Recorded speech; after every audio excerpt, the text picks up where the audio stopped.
वंदे मातरम 19 अगस्त 1921 कारावास का प्रारंभ।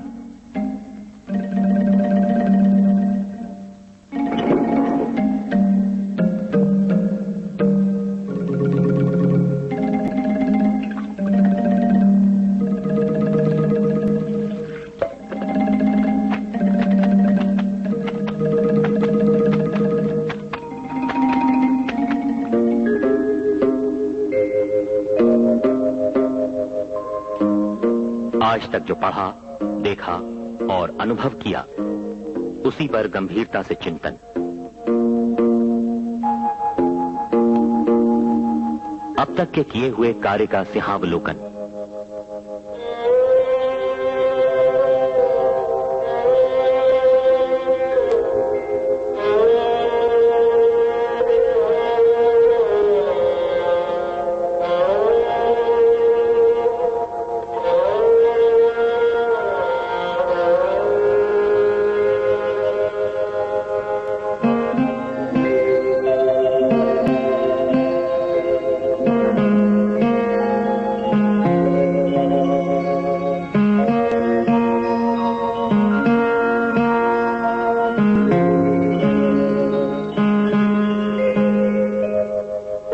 कांग्रेसी मार्ग की दिशा,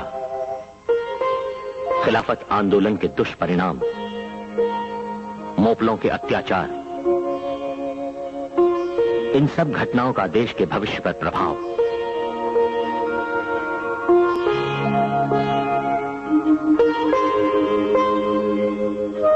बारह जुलाई 1922 कारागार से मुक्ति।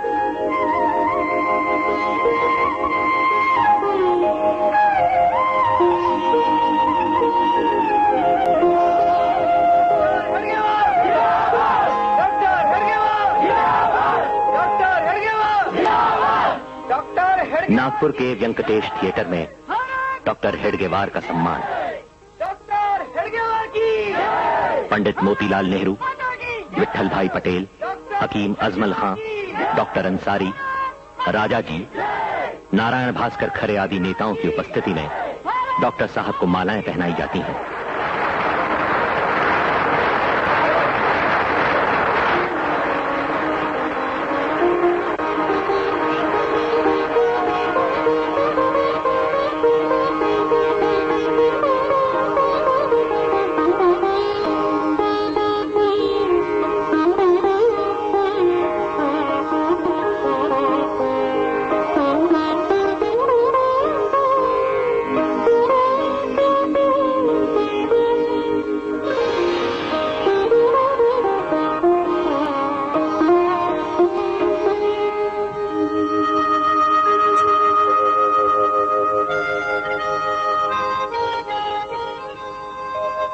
मेरे गले में तो मालाएं पड़ी,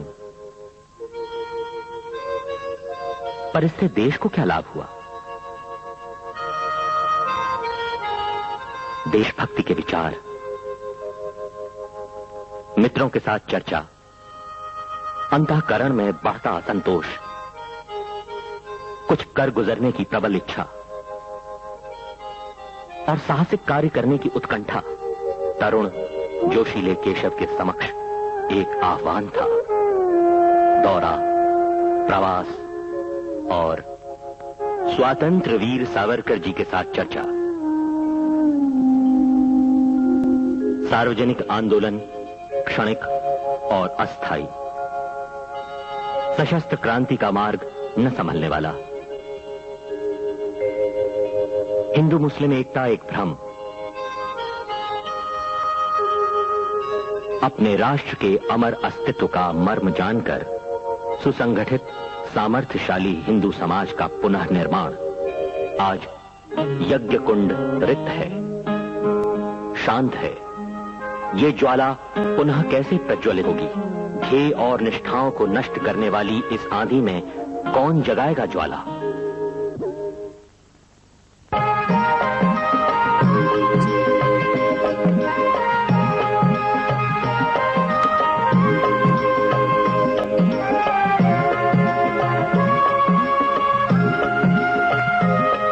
सन 1925 विजयादशमी का त्योहार, एक छोटी सी बैठक में संघ स्थापना की घोषणा। हम राष्ट्रोद्धार के उद्देश्य से संघ की स्थापना कर रहे हैं। यही था संघ रूपी वट वृक्ष का बीजारोपण। इसके लिए तो आवश्यकता है अविरत काम करते रहने की, हृदय में धधकती आग संजोए ध्येय प्राप्ति के लिए तिल तिल जलने की, प्राणों की बाजी लगाकर बलिदान के लिए सदा तत्पर रहने की आवश्यकता है। इन सब गुणों से संपन्न असंख्य लोग जगह जगह निर्माण करने की।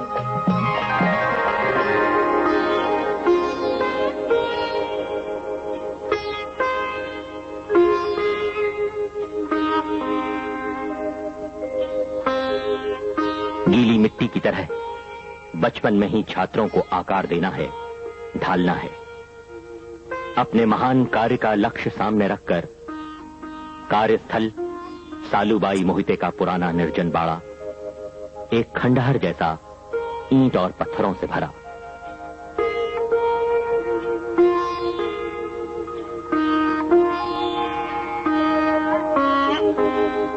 डॉक्टर हेडगेवार के सामर्थ्यशाली हाथ बाड़े की सफाई में लग जाते हैं।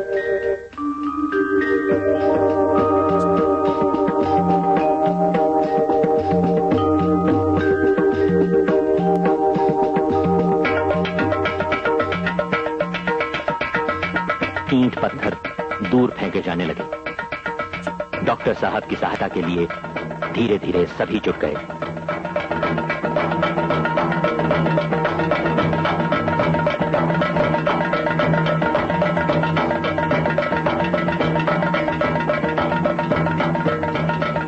मैदान स्वच्छ हो गया। कबड्डी का खेल रंग लाने लगा। नित्य पानी का छिड़काव होने लगा। कौन करता था ये सब? 36 वर्ष के चिर तरुण डॉक्टर हेडगेवार।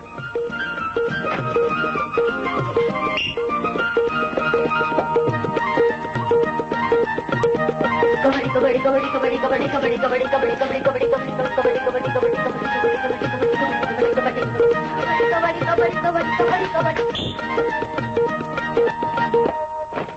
स्वयं सेवक कदम मिलाकर चलना सीखने लगे।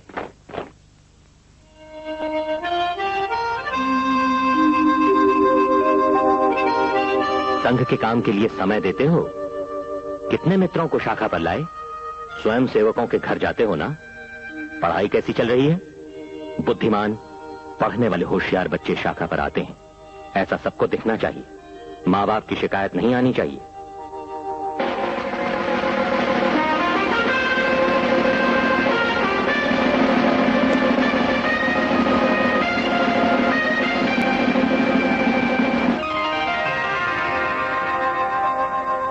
डॉक्टर साहब के साथ स्वयं सेवक बातचीत में रमने लगे, उनके रंग में रंगने लगे।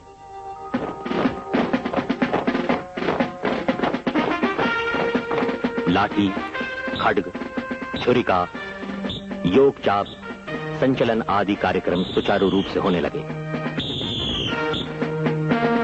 गीली मिट्टी को आकार मिलने लगा। व्यायाम द्वारा गठा स्वस्थ शरीर हो और उसमें हो विशुद्ध राष्ट्र निष्ठा से भरा हृदय।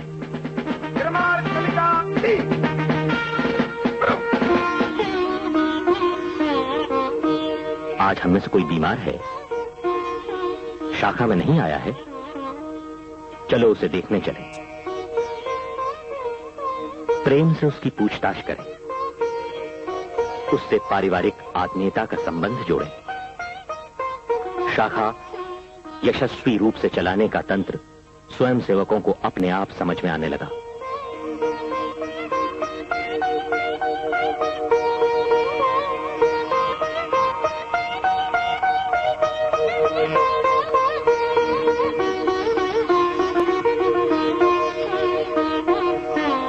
उनका हंसमुख स्वभाव, प्रभावी व्यक्तित्व, निस्वार्थ स्नेह और आत्मीयता के कारण स्वयं सेवकों का मन पुलकित हो उठता। स्वयं सेवक उत्साह से भरे होते थे। एक मस्ती होती थी और मन में एक स्वप्न होता था, शाखा विस्तार।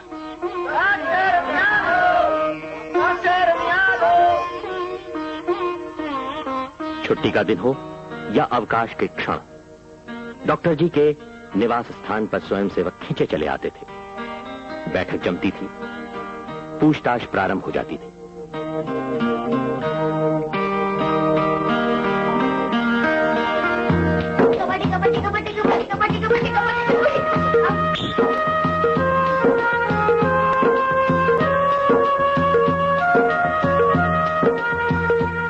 संघ कार्य का अर्थ केवल खेलना, गप्पे लगना, संचलन करना इतना ही नहीं। भगवा ध्वज अपना गुरु है, उसका पूजन, उसके सम्मुख समर्पण करने की भावना, ध्येय प्राप्ति के लिए सतत कार्य करते रहना, किसी व्यक्ति विशेष के लिए नहीं, आदर्शों के लिए।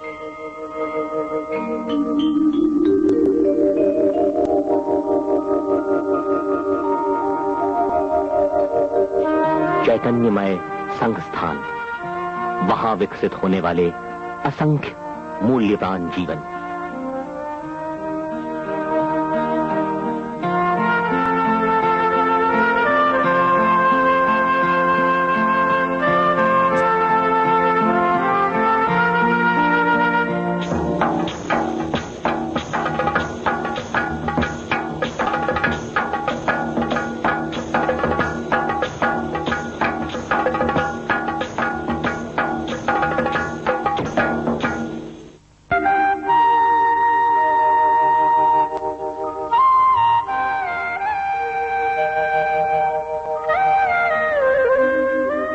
नागपुर से 32 मील दूर रामटेक नामक तीर्थ स्थान पर प्रभु रामचंद्र जी के प्राचीन मंदिर पर भव्य रामनवमी मेला।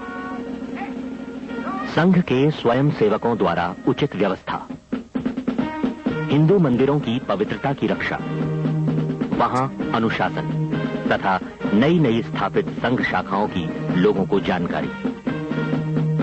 कुछ वर्षों तक ये क्रम ठीक चलता रहा।